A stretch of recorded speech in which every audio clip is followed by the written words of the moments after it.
Hal-hazırda Füzulinin Alxanlı ərazisindəyik.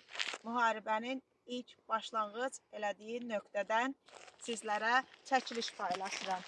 Bax, gördüyünüz o təpəlik bizim əsgərlərimizin dayandığı sərhəd bölgəmiz olub.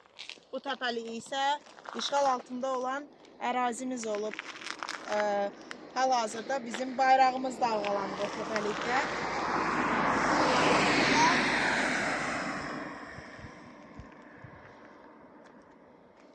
Laləlik sosial şəbəkələrdə günlərdir hər kəsin diqqət mərkəzində olan həmin o laləlik. Hansı ki, müharibənin başlanğıc götürdüyü torpaqdan şəhidlərimizin neçə minlərlə, yüzlərlə şəhidlərimizin qanı düşən həmin torpaqda qan qırmızısı lalələr boyatıb, hər iki tərəfdə, yolun digər tərəfində də, digər tərəfi də